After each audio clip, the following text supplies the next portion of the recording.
Alright there. How you guys doing? This is in fact part 2.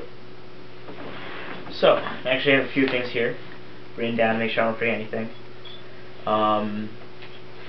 We're going to further detail more about holding and throwing it. We're going to try to get into the science of throwing these things. Now, as I said before, you're not in any way going to throw this like a baseball, because that is just, you're going to have horrible results. Alright? Back when I was talking about hand position, and I said, you know, not too high, not too low, that's not entirely 100% true. There are advantages and disadvantages to having a higher position and a lower position. When you have the position slightly, let's say, slightly higher, right? When you have it slightly higher like this, what that's going to do, your plus is the shuriken's going to turn slower. In other words, you'll have more distance. The bad part of it is you lose control over it. You don't have as much control over the shuriken and as to where it goes and where it lands.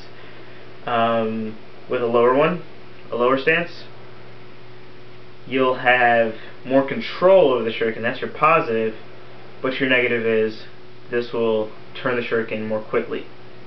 So this would definitely be, you know, better for shorter distances, and this would be better for longer distances. But there's ways to get around some of the bad aspects of each of those stances.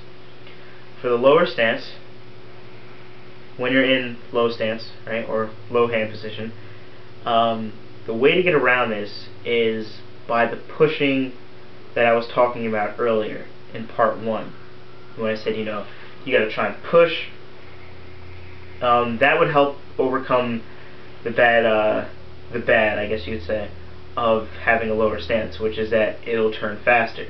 Because if you push, and there are two ways to push, but if you push during your throw, this will actually maintain, you know, a position like this for a longer period of time.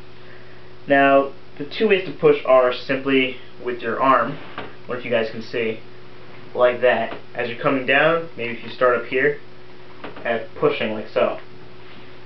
That's the first way to push. The second way to push is to also use your fingers and have the shuriken, the bow shuriken, slide out of your hand like that.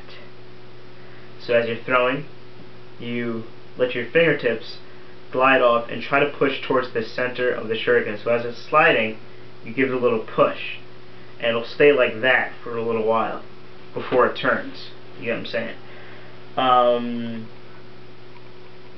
Now, early release and late release. Early release and late release, you're going to want to do those at separate times.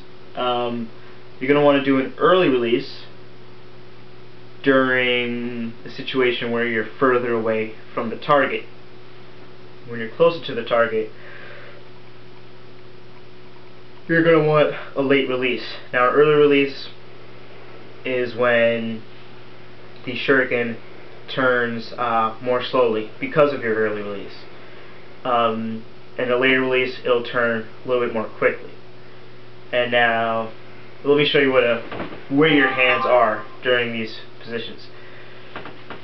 In a late release, you may release, say, somewhere around here, right? In an early release for a further distance, you'll have to release maybe somewhere up here.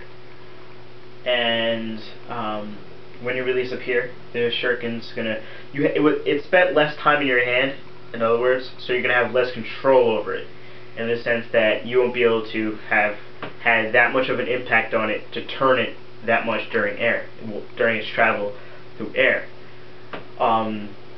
When you have a later release, you've had more of an impact on the bow shuriken. Your hands have been in contact with it longer, and it can have more of an impact on its travel through the air.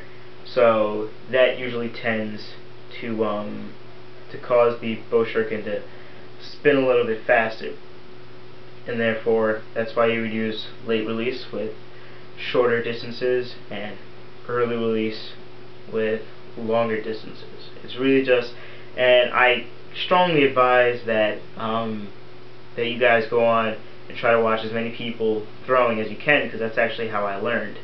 There's a lot of people out there you can watch them throw, learn from them, and practice, practice, practice, man.